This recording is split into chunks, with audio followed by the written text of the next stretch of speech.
Hi, I'm Karen, Director of Education here at the Aromahead Institute. And I get asked all the time, do essential oils go bad? And what tips do I have for making my essential oils last as long as possible? I thought I'd use this opportunity to share some of my personal practices so you can maximize the shelf life of your essential oils too. Before we get started, there's a few key points to keep in mind. Did you know that all essential oils start to oxidize as soon as the distillation process begins?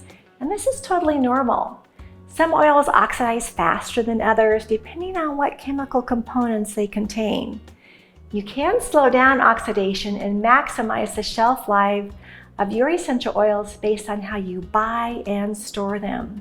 Remember that an essential oil's shelf life starts on the date that it was distilled, cold pressed, or processed.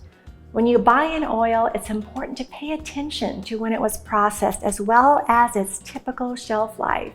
When I use Aromatics International to purchase my supplies and essential oils, I find the batch-specific information on the top dot, and I match this information to the GCMS report on the website.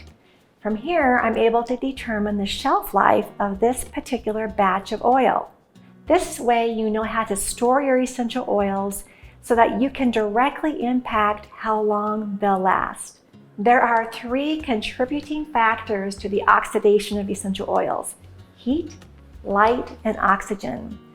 Proper storage of your essential oils will help reduce exposure to these 3 factors. For example, I like to store my essential oils in a cool, dark area and keep the bottles tightly closed. I also like to keep the bottles as full as possible, and if necessary, pour remaining oil into a smaller container if it's an oil that I don't use as often. Be sure and use tinted glass, either amber, cobalt blue, green, or a different color. This helps to reduce the amount of light exposure, and this is why most aromatherapy companies sell their oils in amber glass bottles with an orifice reducer. The orifice reducer not only helps to dispense essential oils, but it also helps reduce oxygen from easily flowing back into the bottle. My essential oil pantry will probably look different than yours. There are many ways to organize, and I have a lot of essential oils, and I have them in bins marked on the front alphabetically so I can quickly find the oil I am looking for.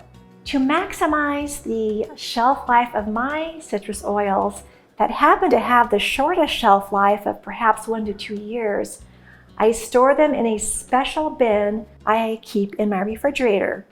This helps to keep their crisp vibrancy for a longer amount of time. Another way I like to keep organized is I maintain an Excel spreadsheet that I put in the oils as I purchase them, keeping track of shelf life, distillation date, and typical expiration. This way I can easily identify the oils that I need to use up before they expire, and then once they do expire, I use them in my cleaning products, and now I store them in a separate cleaning bin. This lemon has been stored in a clear bottle for the last couple of years in a place in the kitchen that was sort of shaded from the sunlight, but not necessarily. This bottle has been stored in amber in the refrigerator, and there's a vast difference between the aromas of these 2 lemons. The one in the amber is so vibrant and fresh, whereas the one in the glass bottle has lost its vibrancy. These are the tips and tricks that I have been using for over 25 years in my aromatherapy career, and I'm confident they will be helpful for you. If you find this information to be valuable, be sure to like, comment, and subscribe. These tips help me stay organized, and I love to hear from you how you organize your essential oils. Be sure and check out the blog for more information, and see you next time.